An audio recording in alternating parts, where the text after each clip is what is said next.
what is time series analysis is like, when we have this data observation and we start to give some statistics flavor to it, and then we try to do some basically we try to make some assumptions and then identify relationships. That is what we try to do in analysis, right? The forecasting is the next step, right? The next step is like, okay, we applied some model. We try to relate, infer some relationship. Now, with that, what we are trying to achieve, basically, we are trying to say like, this is how the future could be. Okay, so the future is also like, tied up to the time frame. Like you will tell 2022, 2023, the upcoming years. This is how the trend or the pattern would be, right? So that is where like, the forecasting comes into picture. And for forecasting or for predicting, you definitely need the past data or the historical data, right? So where does these applications actually find, I mean, like, what industries these applications find, right? Basically, like you have the tick data, the tick data, like, every second or every millisecond, I would say, we are receiving data from various financial institutions and stock exchanges. We try to predict the stock prices. We also try to predict how the markets would perform, how countries would perform. If you are into macroeconomics, you would be like thinking from the perspective of GDP, and not just like with the financial, you also like, basically you can try to predict customer churn, like how much percentage of customers or your customer base would likely to reduce, or like who will leave out your services and go away. So that helps a lot of business in wide range of industries, like in any industry, like that would be useful. Signal processing, neuroscience, these are like, into how optimal we can make in terms of like, let's say we have IoT data, right? Or let's say we have some genomic data. Like we want to predict, like, these are going to be the patterns in the future. So that will help several of the industries. IoT is like endless, it can be like, it is implemented in almost everywhere. In neuroscience, of course, like it helps the medicine industry a lot with the help of like, identifying and producing new drugs. All right, so that's about like the time series definition, time series analysis, and time series forecasting in general. Like this is all generic concept. Okay, this will never change. Okay, now these are like, traditionally we've been doing the time series forecasting with the help of the data science or machine learning. If some of you have explored a lot in that, you would definitely know that we used to apply these kind of the traditional data science algorithms. Like, we do this moving averages, we do this auto regression, or we do this seasonal auto regression. All these things we do because like, that is how like, the approaches are, basically.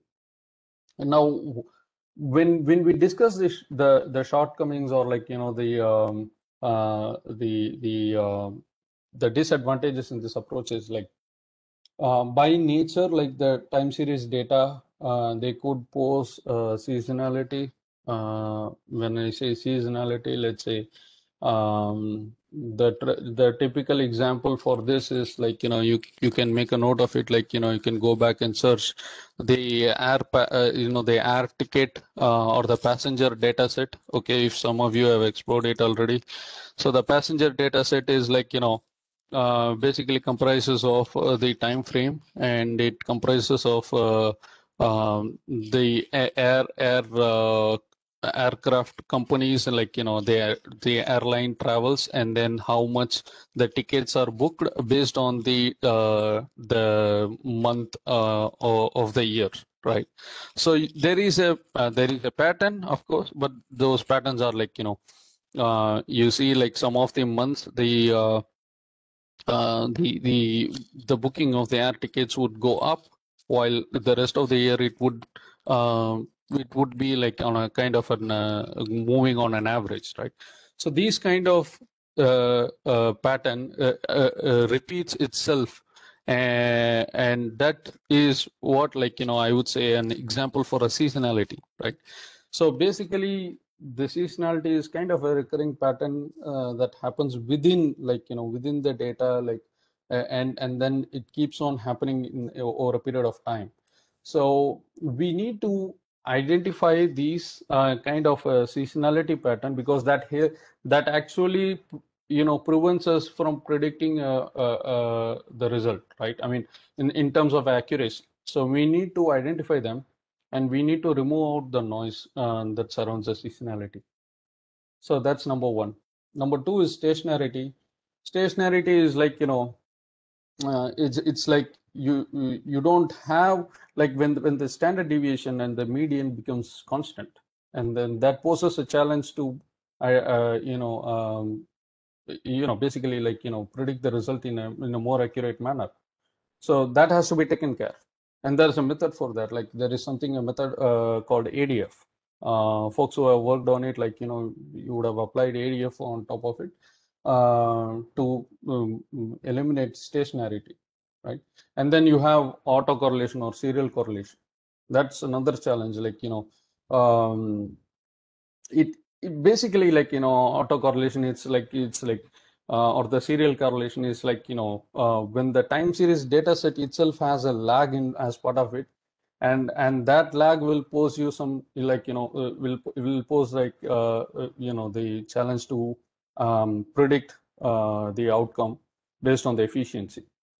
So in order to tackle the autocorrelation, you may want to do some sort of regression, and that is like, it has consumes more time for that. Like you have to manually do that. Like there's a lot of manual process in these steps. And then you might want to choose, like you want to apply AR at one stage, like which is the auto regression. You might want to perform moving averages at another stage, and then you might want to perform ARIMA, or like you might want to perform the SARIMA, like which is the seasonal or auto regression integrated moving averages. So these is like more time consuming and manual, and when whatever that is manual is like prone to errors, right? So these are like some of the disadvantages with respect to the traditional approach of tackling the time series data. Let's look at like how the deep learning would solve our problem or purpose at the later point of time. But before going to that, we will look at like what is deep learning, like the basics of it, and we will look at the common techniques that are applied in any deep learning process, like maybe the RNN or CNN. The process is same, right? I'll kind of give you a quick overview on that. Right?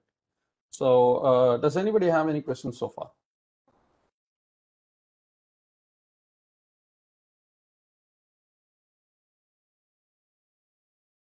Please explain seasonality once again. Okay, the seasonality is nothing but like you have a time series data, right? So you can observe a pattern, like it would, like the prices going up and then going down, and that will be repeating again after a certain point of time again, like in a let's say in 2012 or 2013 or 2014, you can observe a pattern like in the month of October to December, like the data points would go up, like the average of the points will go up and then come down. So this kind of a pattern, like you can observe on every like every 10th to 12th month of the year. I'm just quoting an example, okay? So on every recurring year. So this kind of recurring pattern is what about the seasonalities, and why it is challenge. Yeah, and why it poses a challenge is because, see, when you can, of course, like it's the nature of the data. We cannot blame anything, but when you have such a seasonality in the data, right? You have to do some sort of cleansing before you apply your statistical models on the data. Otherwise, like because basically we what we do is like we do the we do the test and train split. We try to apply some algorithm, and that is basically, and that is like fundamentally dependent on the the basic stats, like what is the standard deviation and mean. And if it is not if it is not like clearly evident, you might end up with like giving a imperfect result. You might predict an inaccurate result. So you want to remove these small noises in the data. So that is why, like that is what seasonality is all about, like, and that is how you have to approach in the traditional world, right? So that's like, these are additional steps you might want to perform, and all of them are manual in your traditional data science or machine learning approach. So it's a good question, actually. It's like, because getting to know the characteristics of any time series data is the primary thing. Like when you deal with the time series data, maybe handling the time series data with the time series databases, or maybe doing some forecasting. Or you may do it with the deep learning, or you may do it with the traditional approach. Never mind, but these are the concepts that you might want to basically get familiar with. So I hope that answers. Yes, yes, sir. All right, Thank you. thank you. Yeah. So we will move on with the the deep learning stuff. Like this is going to be the interesting part. So we'll discuss, like how we don't have to worry about all these things with respect to deep learning, right? Because a lot of things are being taken care by conceptually, as well as, like libraries. I don't have to say anything. They're super cool, awesome stuff. They take care of a lot of things for you behind the scenes. And we'll see one such implementation with the Keras and TensorFlow for the time series data. All right. So so basically, like what is deep learning is, we'll see like both the definitions. Like first, I want to go with the complex definition. This is going to be confusing for you at the beginning. I'll go with the simpler definition in the next slide. Okay. So the complex one is like stacking layer on layer. Like that's all about the deep learning. But that might sound simple, but you might not have the intuition of how the layers are stacked and how they interact with each other, right? So is basically like every layer in the deep learning in a deep learning implementation is actually a transformation of the data or the data points. What transformation? Like it is something driven through the functions. Like when I say functions, is mathematical functions. 99% those are like 99% of the functions are like highly oriented towards the fundamental concepts, and that is not something um, we define something new. Okay. Why? Because like these are like not the usual data transformations that you perform. Let's say you bring in data, you perform some sort of aggregation or grouping, classification, etc. Those are like from the perspective of data engineering as such. But this is like more towards the mathematical handling of the data. Like you add some weights, you apply some functions, cost function, activation function. You get the output that feeds on to the next layer, and that has its own input and its own hidden layer. Like you know basically like a lot of stuffs over there, like we'll come to it soon. So basically like deep learning is all about like stacking layers on top of the other. And if you abstract things, it's like input layer, output layer, and there is a middle layer. Okay, that's all about hidden, I mean that's all about like the deep learning concepts is all about. Let's go on with a simpler definition. So this is like it's actually the deep learning is basically created to mimic human brain.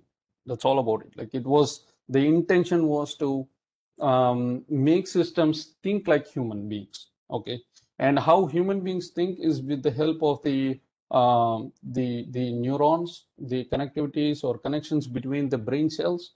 And that's the the diagram that we have on the left. All right, and we try to create something like with the help of the the mathematics and the formulae, like on the right. If you see the dendrites is where like you receive the input, and then you have the cell body, like which is like here the nucleus, like which is where you will perform some sort of function, a mathematical function.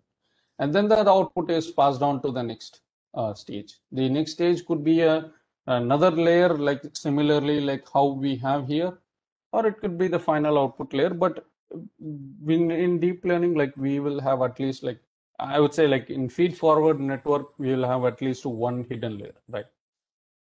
So here it is this is a depiction of a perceptron, which is the very fundamental unit of a deep learning. It's a very fundamental concept in the deep network of a deep learning. Okay, we will build a lot of layers with the help of perceptron, which is like which is what they call it as multi-perceptron layer.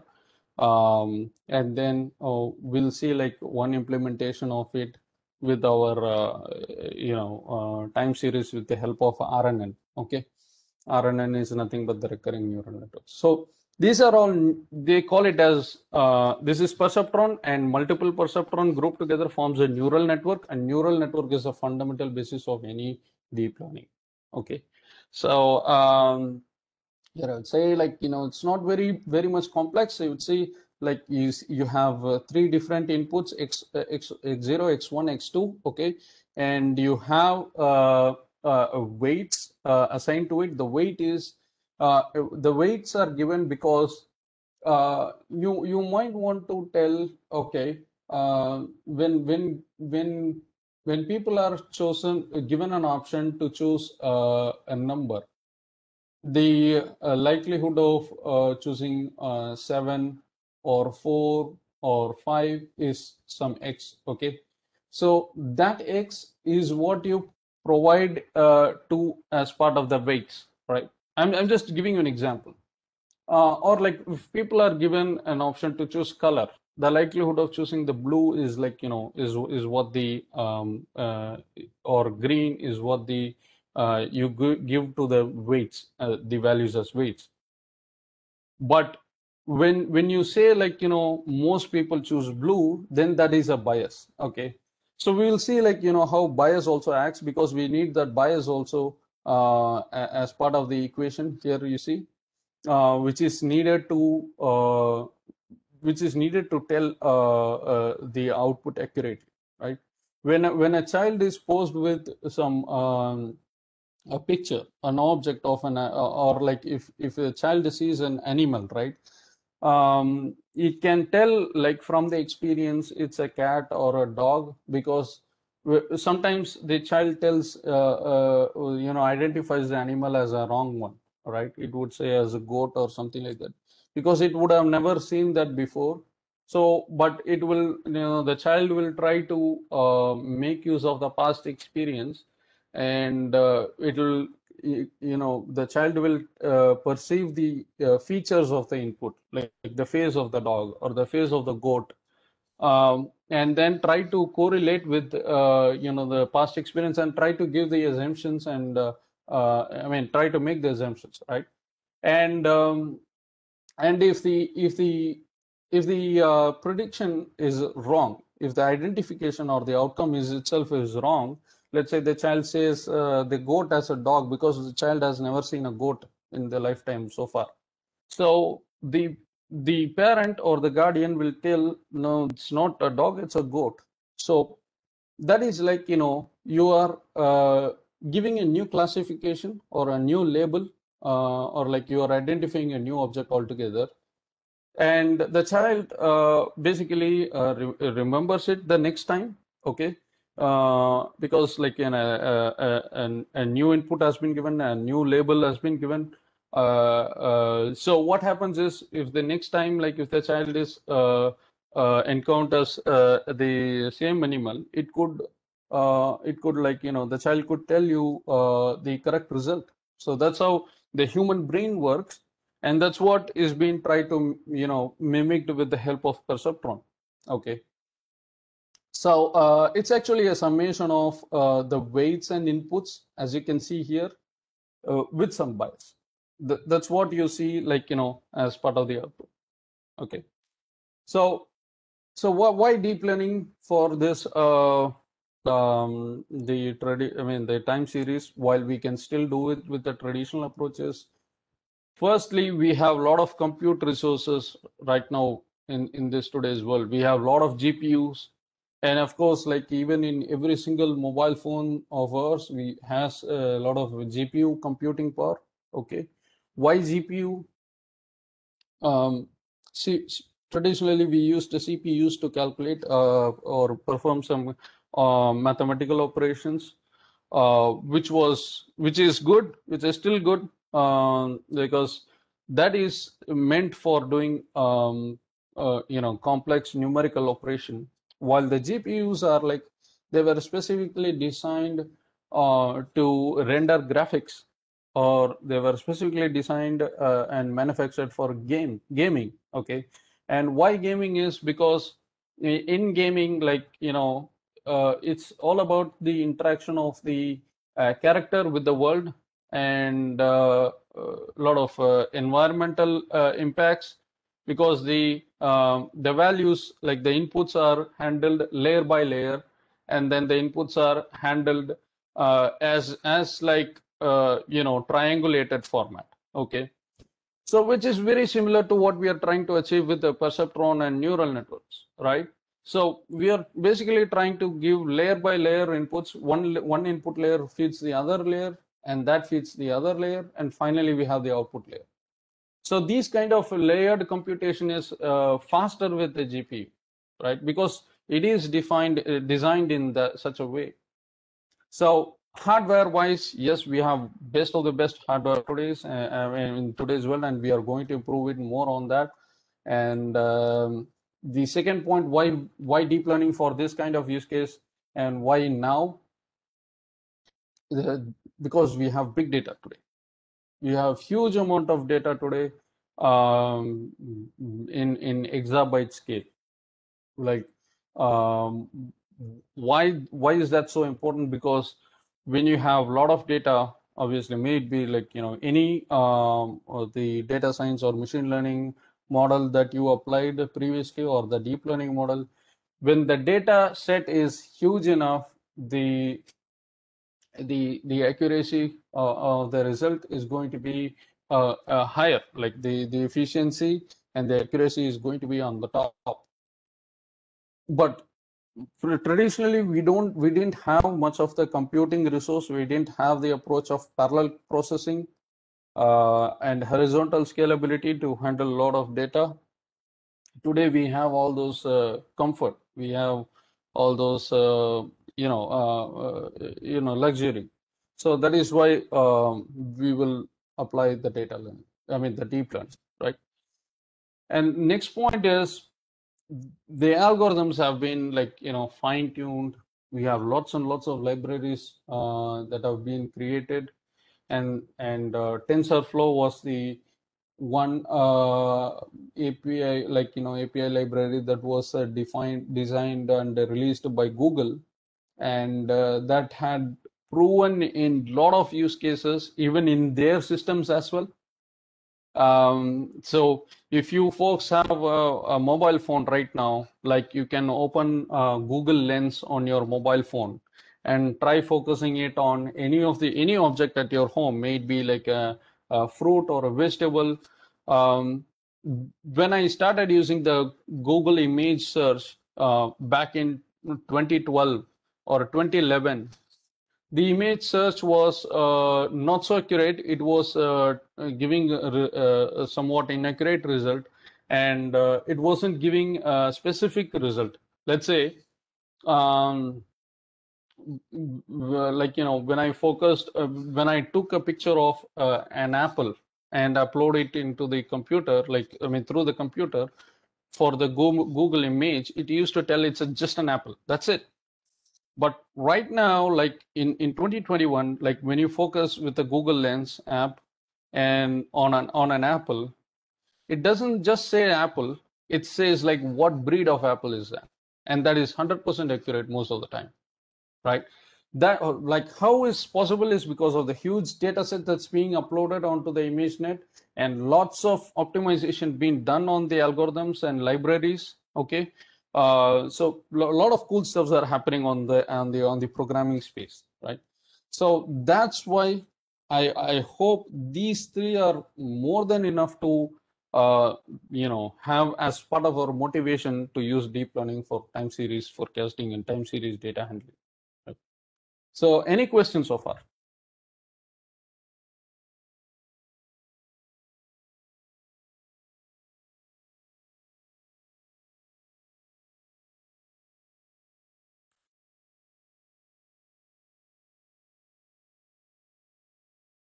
Okay, I'll take it as no. Coming on to the frameworks, we saw about the deep learning, the basics, the neural networks. So we need to implement this concept of neural networks with some programming libraries, right? Like practically we have to apply it with some libraries or APIs. So these are like the top libraries which help you know which help to achieve that. And among these, TensorFlow is very popular because we have lots of implementation with TensorFlow. It's not just it is like basically written with a C++, because why? Because is the GPUs, right? So the GPUs or the graphical processing is predominantly written with the C or C++. And there is a reason behind it, because C or C++ language has the least processing time after the machine language. The assembler language is the closest one to the hardware, and after that C is the fastest one. Because we need to take a lot of inputs, as I told before, like when we have a layered computation, we need to have lots and lots of events happening at the same time, and a lot of inputs being given to the system, and the processor, like the graphical processing unit, has to give you some result for every single event or action being performed in the environment. So for that, C was chosen. But machine learning programmers, data scientists, data science professionals, they are pretty much adapt with Python or R. Okay, So these libraries have some APIs to being interacted with Python also, or MATLAB, or even some there are certain lesser common frameworks which are available for R with deep learning. Okay. So that has been addressed as well. Okay. Now let's come on to with the deep learning types. Okay. So I'd rather say this is neural network types. Okay.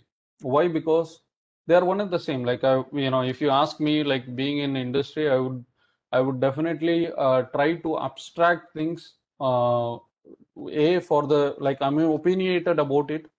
B, we discuss a lot about these stuffs, and we don't want to repeat every time again and again. We know, like, we know what it is. We can generalize stuffs. It's okay to do that.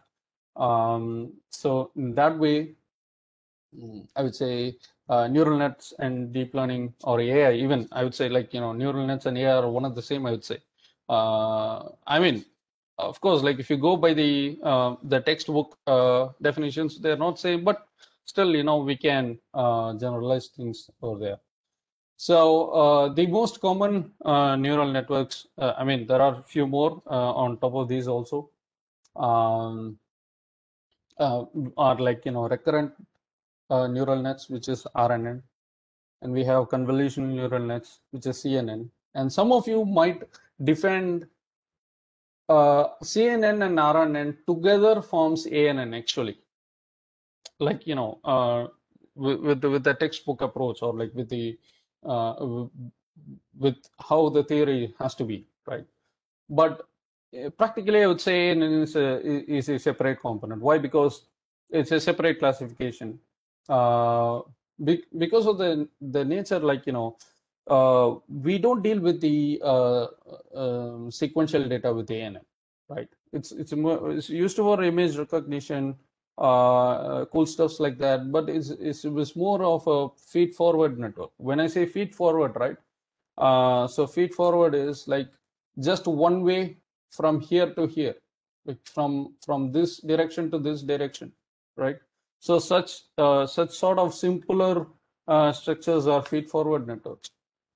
While we also have something called back propagation, where the output layer feeds back to the input layer through some derivations or derivatives, which improvises the process itself, is called back propagation. Okay. And such sort of complex stuffs are not there as part of the ANN implementations, I would say, right? So that's why I'm keeping it aside. While CNN and RNN are pretty much distinct, they are definitely, by textbook also, they are like the different types of neural networks out there. You also have the deep neural networks. It's, I would say, in my view, is a class, like, is a combination, like, not combination, I would say it's a superset of all these three, is what the deep neural network is.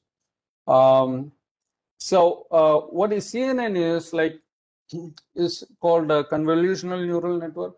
Okay.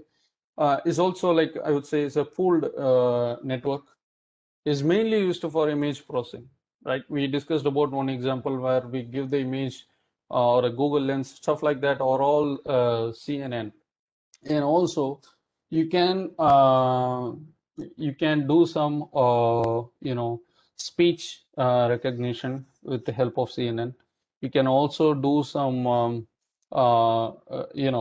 make the computer speak like a human, natural speech component, that also can be done with the CNN. And RNN is going to be the focus for today's topic, because RNN is where, like, we will use it for sequential data, and which is very relevant for time series data. Okay, because when you have some time series input, let's say yesterday's data, today's data, day before yesterday's data, like, you have date wise, timestamp wise slice of the data, you will definitely go for RNN blindly, I would say. I mean, some of you might challenge me, but like from my experience, I would say, like, such time series data has to be done, some time forecasting has to be done. I will blindly choose RNN implementation. Okay. And why? Because it is basically recurrent neural networks. We'll see the architecture of RNN in the upcoming slide, which basically, like, we saw the input, the hidden layer, and then the output layer, right?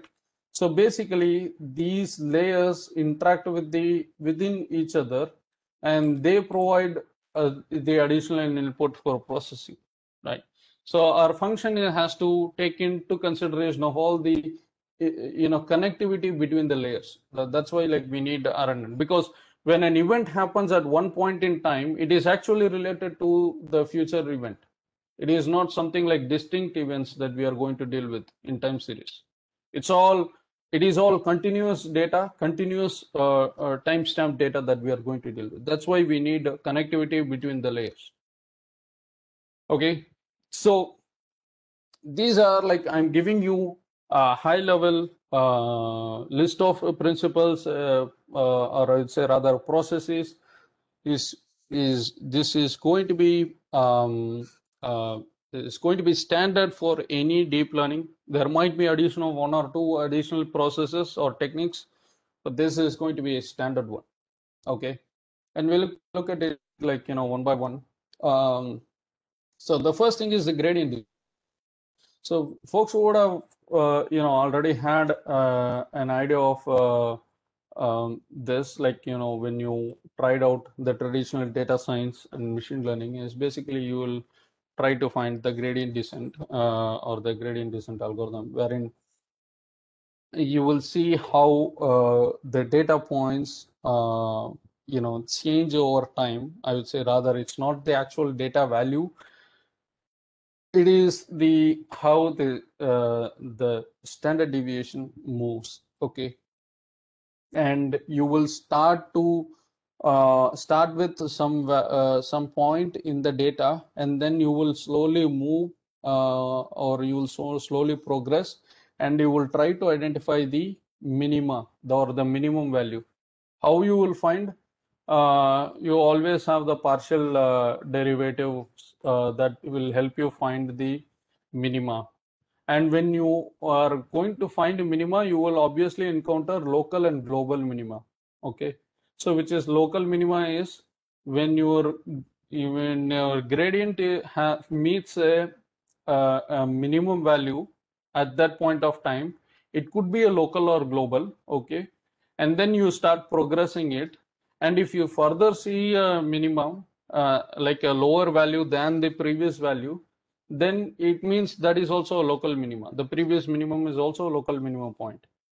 You will go on progressing until you reach the lowest value, and then after that you will see a steep rise in the value. I mean, this sort of going up and down and trying to find the lowest value is all about the gradient descent. And why we need this is, see, basically you need to understand the learning rate. Okay, how quickly you are learning the pattern in the data. It is both applicable in traditional data science as well as in deep learning. It's all same concept. Nothing has changed. The concept is same here also, right? Next is the activation function. Okay, what is activation function and why we need it? Why we need one? Okay, so we saw we have input. We also have multi layers between input and output. So the in between layers are called hidden layers, which is where the magic happens of the magic of deep learning happens basically. So when you don't have when things are linear, right? Like, when I would wish to give you a different perspective of this definition basically. Okay, because you might have a different definition. Obviously, that is also correct. This is also correct. I would say when you have the derivation or the derivative of the value that is normal, obviously all your layers will collapse and you will not achieve anything with that multi-layer approach at all. So in order to that, you need some non-linearity. So activation functions basically gives you non-linearity. There's a lot of non-linear functions available out there in deep learning space. The most common one is sigmoid, and it is also a basic function. Sigmoid is like, it spans across 0 and 1, and in an exponential curve, and it's like, but there are some drawbacks to it. We will come to it a little later, why sigmoid has some complications with the complex networks, or it has some drawbacks with complex networking. Okay. You have tanh, which is also one of the popular activation function, which is again for adding non-linearity to your layers. And you have ReLU, which is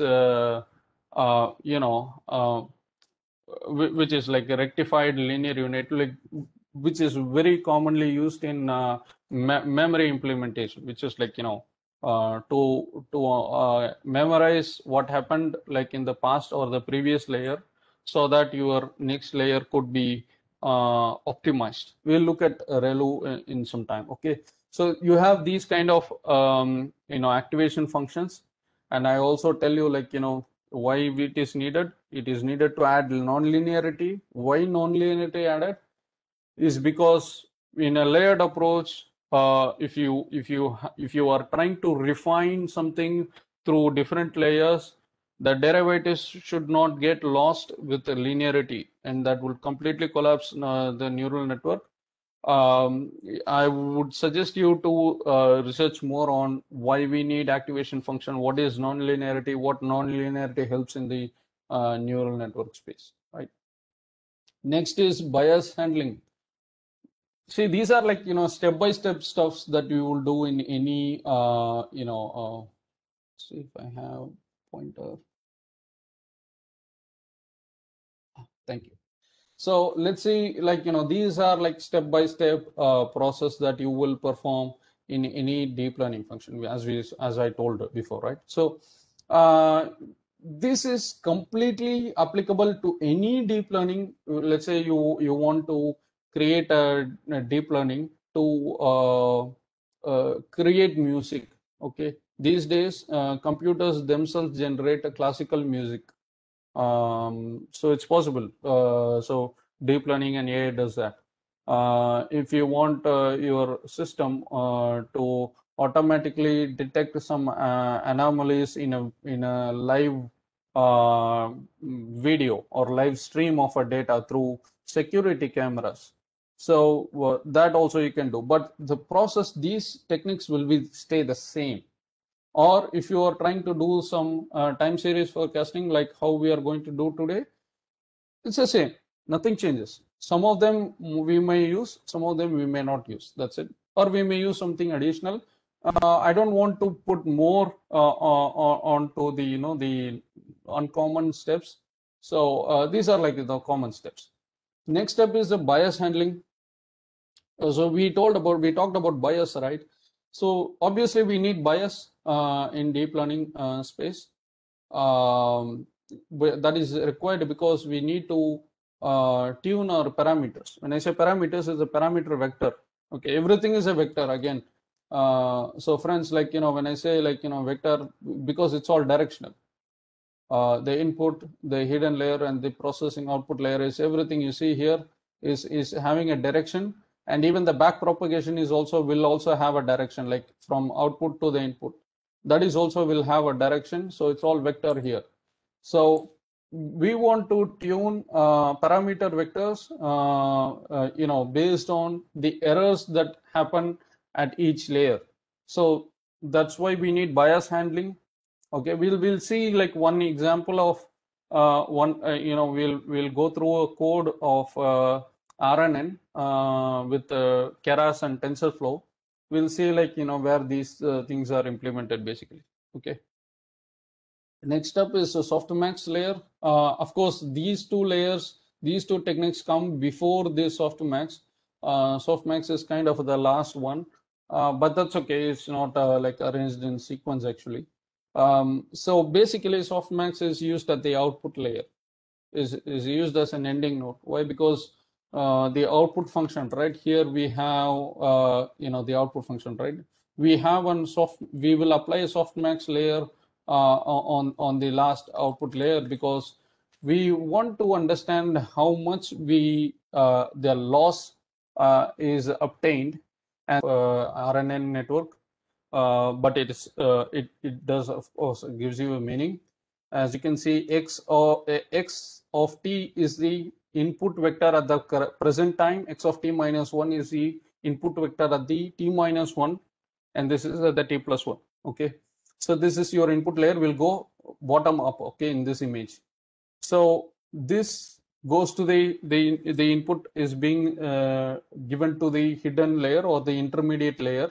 You can have multiple layers, okay, that's why it is h dot dot dot, like you will have multiple layers before you reach output. And you of course give the weights for each of the input by u vector is the weight vector for the input, and w is the weight vector for the hidden layer. Okay, the hidden layer is also like connected, as I said before, in RNN your is recurrent neural network. So remember the word recurrent. So actually the input of the other layer or the other hidden layers are actually connected. They are interconnected with various time spacing. Okay, so they're all connected layers in between. Okay, and the processing is impacted by the input from the other layers also. All right, always remember that. Finally, you have the output of the hidden layers is fed to the output layer. Output of the hidden layer is fed to the final output layer with weight of v vector. Okay, and we basically depict this as y hat of t, y hat of t plus 1, and y hat of t minus 1. Of course, like this is time series data, so we are dealing with the value at various time points. Okay, and this is the depiction of LSTM and GRU. Okay, why is because RNN suffers memory loss. It doesn't have a memory, so it quickly loses what happened in the recent past. So that's why you have these gates and memory cell. C is nothing but the memory cell. If you ask me, like computationally how, the computer reserves a certain memory for this C component. Okay, it basically makes use of some memory, transient memory. Your GPUs have some memory, like 2 GB, 4 GB, whatever the configuration it could be. So when we use the LSTM out of Keras API, it basically reserves certain memory by itself. Okay, and here you can see like the I is a input gate, and F is a forget gate, and O is the output gate. Okay, these are gates. Why? Because you can control these gates. Basically, gates are meant for controlling the inflow of outflow of data. Okay, if you see, when you have certain data, okay, let's say in our case, like example, we saw like this kind of a sentence, right? We could have a lot of other information in between this sentence, which could be irrelevant also. Okay, and we don't want that to carry forward all together, like all the way till the output. So we might want to forget few things. So forget gate is meant for that. Okay, and you will provide it some weights, and based on that, whatever the deep learning algorithm, it will try to forget. It takes the loss function output from the from the back propagation. It tries to forget certain things so that the result is accurate. Okay. The memory cell, of course, it has the memory cells store the value of certain loss function values and outcomes.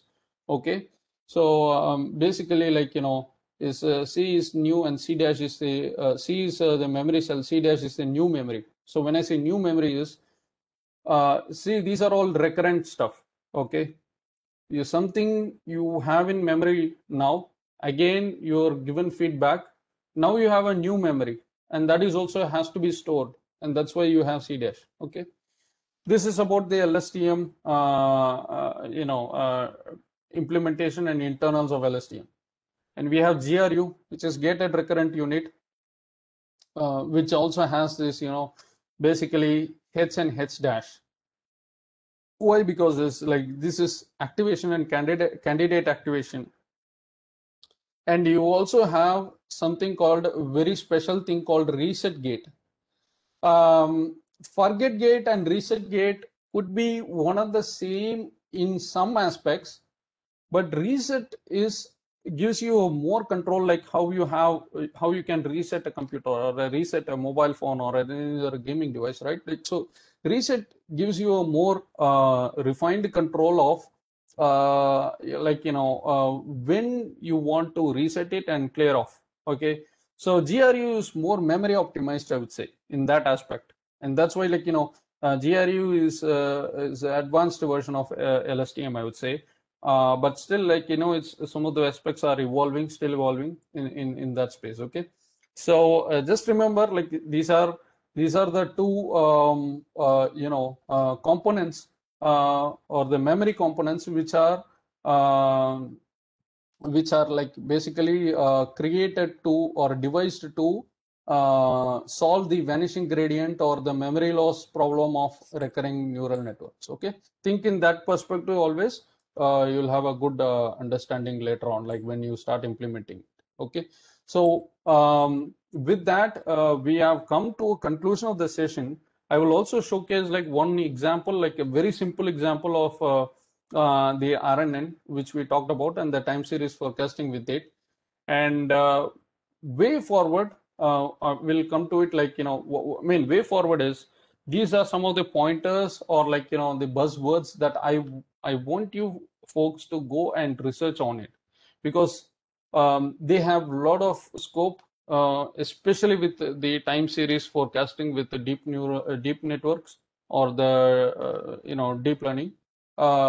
Is the implementation of autoencoders, and next is the very important one is you can Google this and search probabilistic time series prediction. What it means is, when I give an input and that goes into the various layers, and I predict an output in the future, what will happen in the future, right? And that is not one single thing, that could be a probabilistic. I can have a range of output that can happen in the future, and that is what the probabilistic time series prediction is. So this is something I want you guys to go and research about it. And next up is there is a very cool library that came out. It's called the state of the art AI.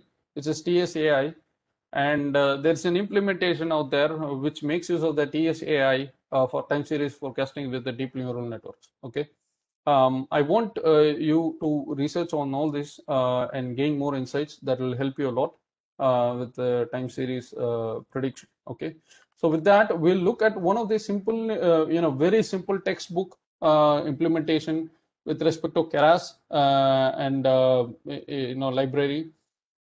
I wish to show you with my Jupyter notebook, but I have messed up something with the with my deep learning environment with the version of NumPy, and so I would give you a word of caution when you are setting up your deep learning setup in your computer.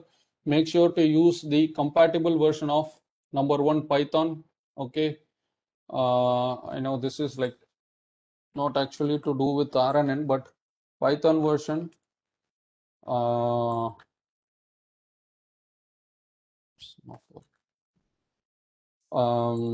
Keras version. It's basically a TensorFlow version. Okay. Third is NumPy and Pandas version. Okay. Please don't miss with the versions. You might face a lot of errors and exceptions if you mess up with it. Okay, so that's why I'm not able to showcase with my Anaconda, but I can go over the actual code that can be used. Okay, so if you can see, I'm trying to import all of these, like, you guys would have already know. I'm just importing all of these pandas and plotting libraries. Okay, the special one is here is the Keras. Okay, you need to import Keras, which is like as given as part of the TensorFlow library, which is specifically for deep learning.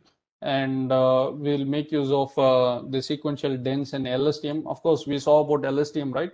We'll see one implementation using that. And from scikit-learn, I'm using the scalar, and then the mean skew. Of course, this is for calculating the errors and testing, like, the improvising the accuracy. Scalar is like, you want to scale up your vectors that you feed as an input for the intermediate layers. And of course, this is NumPy. Okay, so the data set used here is an IoT data. Okay, which is pretty much timestamp and then a value of the sensor output. The sensor could be anything. Let's assume it's a pressure sensor. Okay, so timestamp wise, what was the output of the sensor? Okay, so just two columns, and we will use the output column here. Okay, while we read as the CSV dataset, and we plot and see how it is being distributed. And someone asked what is seasonality. So here you can see, like, can you see this pattern here? This pattern and this pattern. And here again, here there is an upward trend and then a downward trend, a trough. Okay, so this is about seasonality.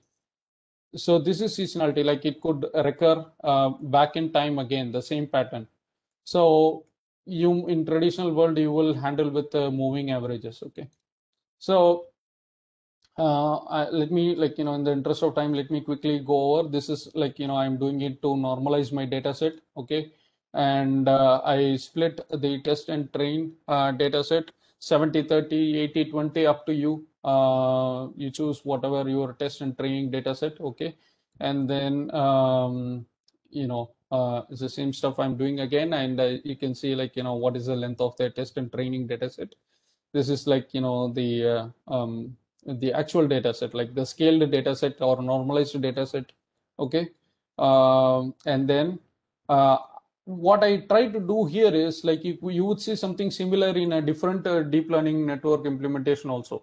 Okay, what we try to do is, we've got it from the CSV, we have normalized it all up to here. It's all fine. It's the same even in your machine learning and data science also. Here we want to feed this into our Keras and LSTM. Okay, and that's why we are defining a function here.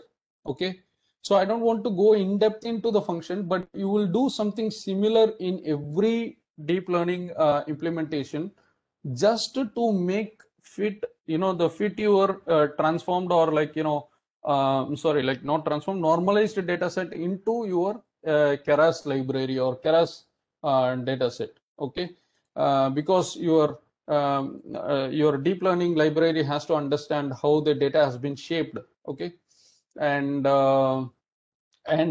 in the process of that, we will define something called, see, this is look back and all these are like variables, but what it is basically is, because you tell the step size, how much steps you want to go further, and what weight you have to give. We have the weight vectors, right? We saw all the way, right? So it's all about feeding all those values, right? And next, we just check on the shape of the train X and train Y, basically, and the test X and text Y. So basically, the we want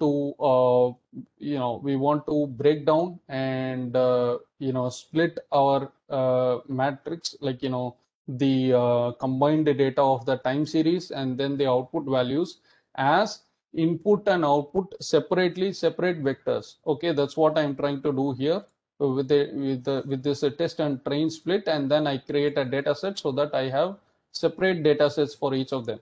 Okay, finally, the reshape is, I mean, this reshape, again, this you would see such reshapes in any other implementation also.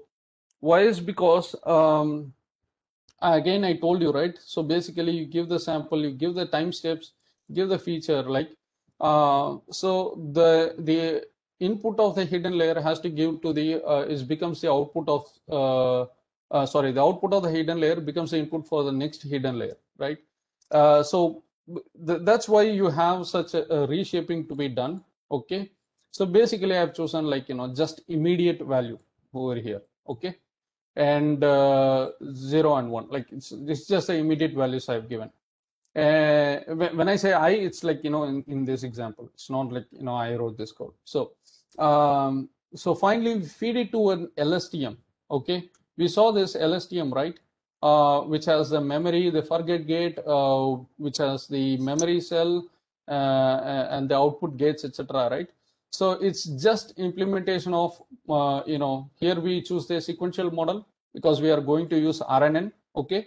And that's why we invoke sequential, and then we just add an LSTM to it. It's just one single line, that's it. And then you add how many layers you want. Here I've chosen like one layer. The dense of whatever that you number you give, you will have that many layers, okay, hidden layers. And then you will invoke the compile with the loss to be the mean squared error. And this mean squared error, we saw, like, we are making use of the scikit-learn's library. We would have somewhere we would have defined. You see here, we give this mean squared error back here, like, basically tell the compiler, like, this is what the loss function is going to be. And optimizers, I'm not going to go in depth into it. There are like bunch of optimizers available. You can do a mix and match and choose whatever suits best, okay? And finally, I do this model.fit with all my trained data sets, and I tell the epochs, which is important, and then the batch size, and then verbose equal to 2. What happens is verbose equal to 2 is basically like, the layers that you have, the number of layers, and batch size is like how much of the input size that you want to give, and epochs is how much of the time frame that you want to have.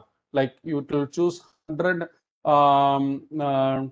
it will choose 100 timestamp data points for one single for one single run of a input, for a one single input vector, basically. Like, it has to go all the way. So what does is, like, Keras start to calculate losses. We talked about back propagation, right? So these losses will be used in that back propagation. Okay. Next up is we need to do the prediction, right? So the prediction is nothing but just like with the libraries, just dot predict. That's it. Dot model, you get the model. Dot predict, you get the prediction. So that prediction data sets you have. Again, you want to annotate. Someone wants to annotate.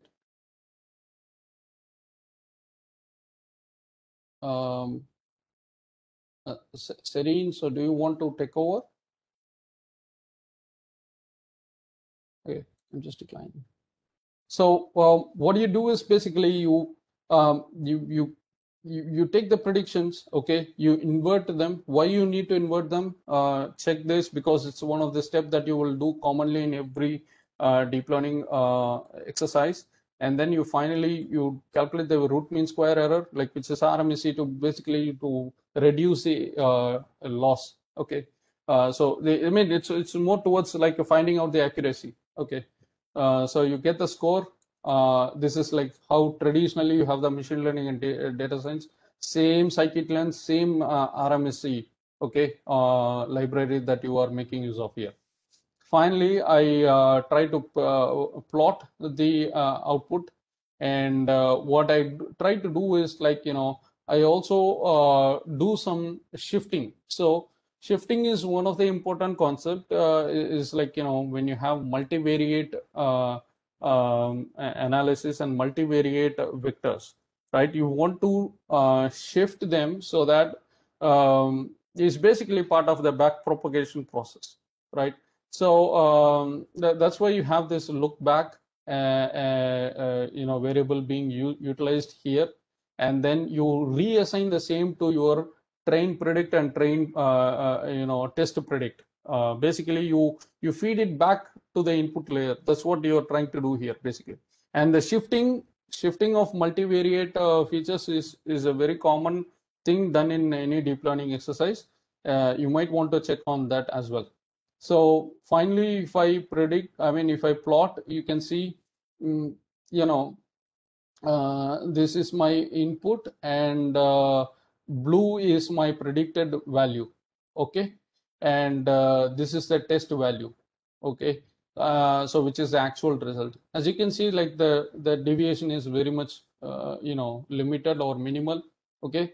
But either way, like the blue line is the predicted output. As you can see, it's pretty much close to the actual values. Okay. And that's how you will do the time series forecasting